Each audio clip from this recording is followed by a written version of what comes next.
although very beneficial يعني سبحان الله.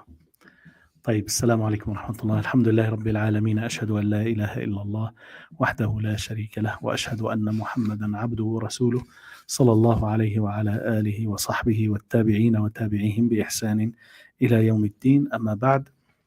Today it is Wednesday, the 18th of Jumada Al-Ula, 1446, matching the 20th of November 2024. This is our session number 63, going through this book In the Shades of Love, في ظلال المحبة, by the Sheikh الهادي bin Hassan Wahbi.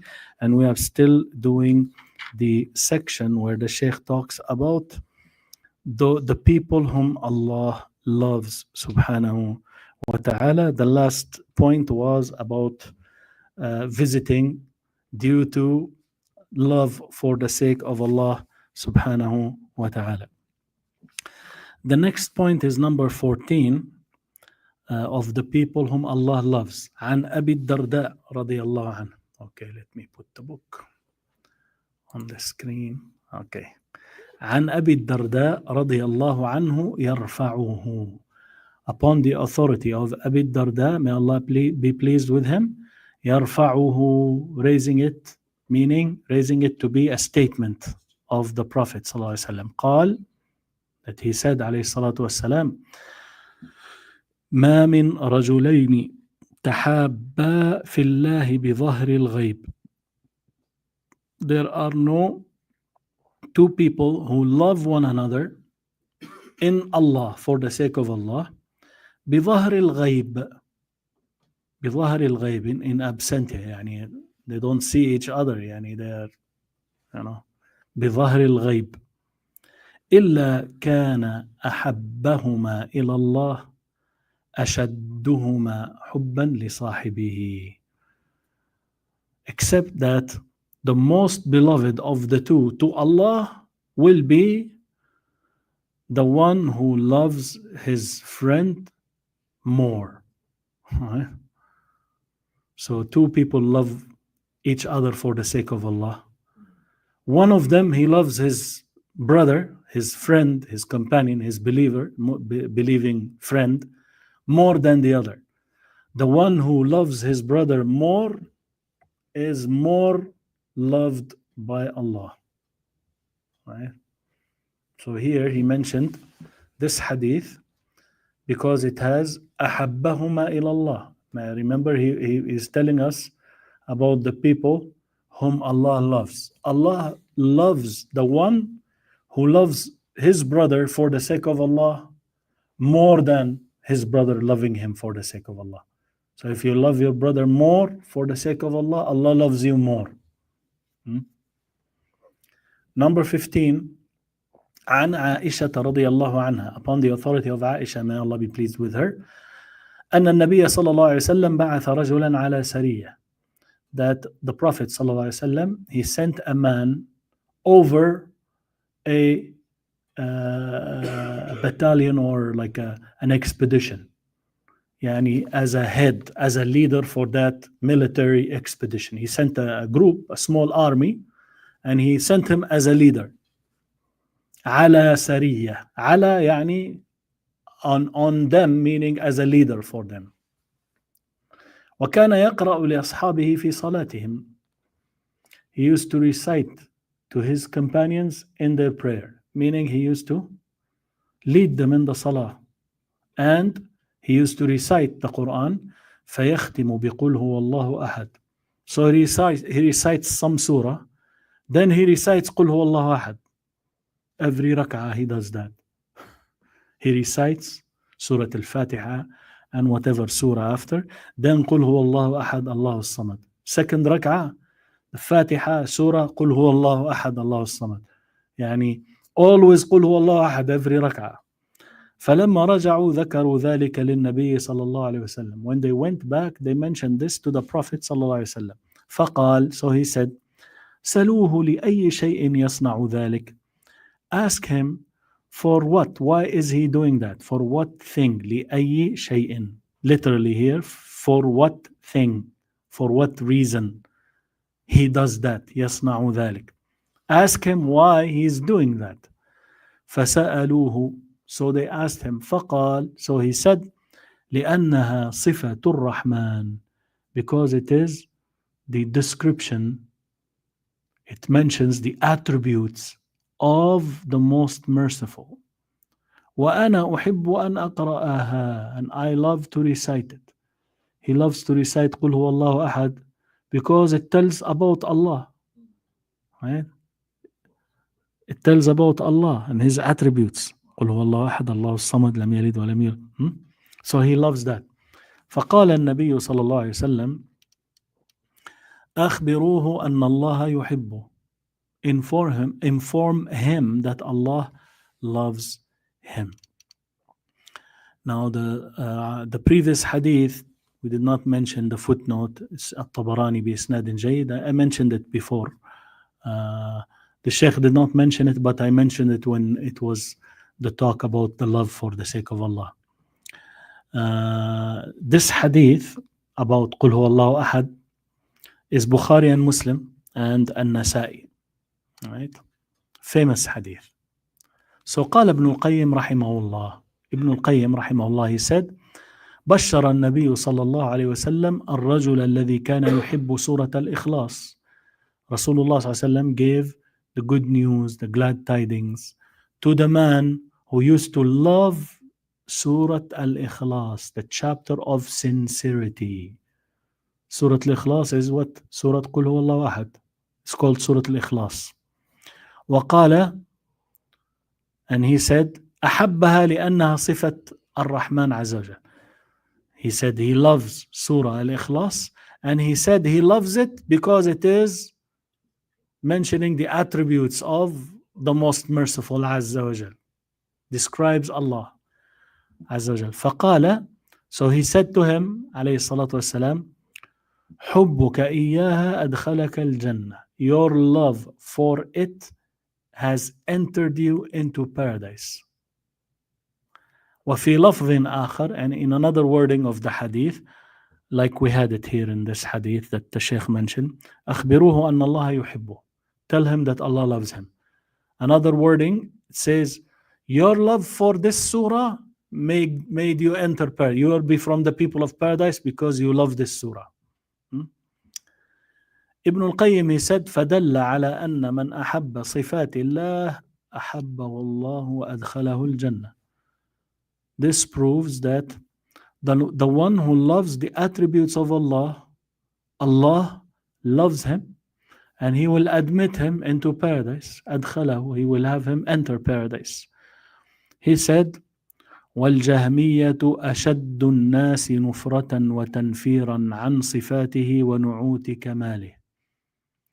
And the Jahmites, those who deny the attributes of Allah, Al-Jahmiyyah, the followers of Al-Jahm ibn Safwan. The Jahmites, they are the most intense, the most severe of the people. أشد الناس. They are the most in what? نفرة وتنفيرا. They are the most averted and the most averting. Most repelled and most repelling. They run away from the attributes of Allah, and they make the others also. So, most repulsed, most repulsing. You get those words, or nufratan wa tanfiran. They pull back, pull away from those attributes of Allah, and they make others also run away from them and pull away from them. Nufratan wa tanfiran, from His attributes, عن صفاته ونعوت كماله, and His attributes of perfection, or perfect description. يعاقبون ويذمون من يذكرها. They punish and they dispraise those who mention them. ويقرأها, and those who read them and recite them. ويجمعها, and gathers those attributes. ويعتني بها, and He cares with them. He takes care of these attributes, cares for them. ولهذا, because of this reason, لهم المقت. For them, they will have detest. They are detested. Detestation. والذم عند الله, and the dispraise with Allah. وعلى لسان كل عالم من علماء الإسلام, and upon the tongue of every scholar of the scholars of Islam. فإنه تعالى, for surely he is سبحانه وتعالى أشد بغضا ومقتا لهم جزاء وفاقا. He is more severe سبحانه وتعالى in hating them and detesting them as a reward that is completely matching. Right? You hate the attributes of Allah and you run away from them and you make them hated by the people. Allah hates you the most. Right? As a punishment that matches jaza and wifaqa, it agrees and matches their action. Right? The reward is from the same type of an action that they are doing. Or some people, when you mention, for instance, Ar-Rahman wa ala al-Arsh istawa, they get, they don't like that. Right? They don't like that. And it's as if you pinched them and you instigated them and they start, talking the talk that is not in the Quran or in the Sunnah. So Ar-Rahman wa ala al-Arsh istawa, يد الله فوق أيديهم بل يداه مبسوطتان ينفق كيف يشاء تجري بأعيننا. And those attributes, Ar-Rahman, Ar-Rahim, right? يعني Allah subhanahu wa ta'ala says that in the Quran and in the Sunnah. Ayn Allah, where is Allah? She says, the little girl, she says, في السماء, he's in the heaven. Right? And Zainab radiallahu anha, the al-Mu'mineen, the mother of the baby, she says, زوجكم أهاليكن زوجكن أهاليكن, your parents, your families gave you in marriage. وزوجني الله من فوق سبع سماوات. But me, Allah got me married to Rasulullah sallallahu alaihi wasallam from above 7 heavens. And in the Quran, فلما قضى زيد منها وطرا زوجناكها. When Zayd was done with her, because he was married to Zainab, was done with her, she's divorced, زوجناكها, we made you marry her, we got you married to her. So Allah made this marriage from above 7 heavens. Rasulullah sallallahu alaihi wasallam, he entered, khalas, she is married to him by Allah subhanahu wa ta'ala. So she says, your families got you married. Me, from above 7 heavens. Allah is above 7 heavens. That's the, So the ayat and the hadith, there are so many. Those people they have, and they start saying what? Allah is not in front, is not behind, is not to your left, is not to your right or left. He is not above, he is not under. Right? That's how they think when they say that. They think they described Allah with, so much tanzih. They are the utmost in holding Allah to be removed from any flaw or deficiency. And if the scholars, our scholars say, describe to me something that doesn't exist. Tell me about something that doesn't exist. You will say it's not in front of me, it's not behind, it's not right, it's not left, not above, not under. That something doesn't exist. Right? When Allah subhanahu wa ta'ala explicitly, and I think we mentioned last time, we mentioned the 20 proofs that Allah is high above. You remember that? Summary from Al-Aqidah Al-Tahawiyya, from the explanation of Al-Tahawiyya. 20 points proving that Allah is high above. Right? So, those Jahmites, those who deny the attributes of Allah, they cannot take this. They start warning against those who are studying those ahadith and ayat and ahadith, as the Sheikh here is saying. they punish and they dispraise the one who mentions them, recites them, or gathers them together, right? And cares, to يعتني بها, the attributes of Allah. He makes sure to know and study those attributes of Allah. They don't like that. They don't want it.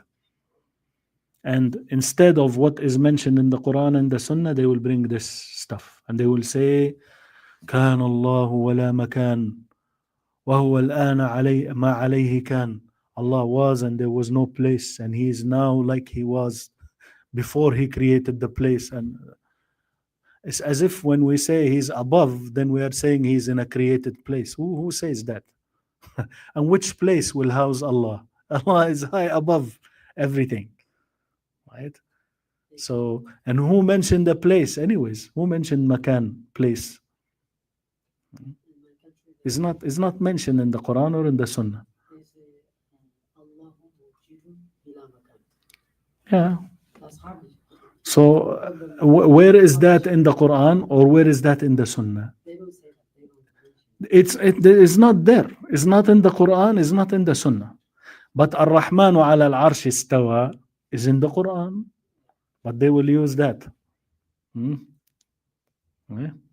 So, and they confuse the word makan, which is not mentioned in the Quran or in the Sunnah in this way, which refers to a created makan, a created place. When we say Allah is high above, right, that's not a created place that He is housed in it. Right? Subhanallah. Allah is high above that. But then, they start thinking, because they studied the Greek philosophy, and from there they took that, and they have different groups. Those who deny the attributes completely, or they deny attributes, they confirm the names, or they deny some attributes and they believe in some, and like this, right? So here, قل هو الله أحد الله الصمد لم يلد ولم يولد ولم يكن له كفوا أحد, because He said it describes the most merciful, the all merciful. That's why He loves it. So Allah loves Him because He loved His attributes. So why are we going through this here? أخبروه أن الله يحبه. Allah loves the one who loves His attributes. So you want Allah to love you? Love His attributes, which entails that what? You have to study them and know them. You have to know His attributes and understand those attributes, right? And when we say understand attributes, it doesn't mean that you're going to know everything in detail about Allah. You don't even know your soul between. Can you describe your soul? Can you talk about your soul? You don't know your soul. How can you fully comprehend Allah? You can't.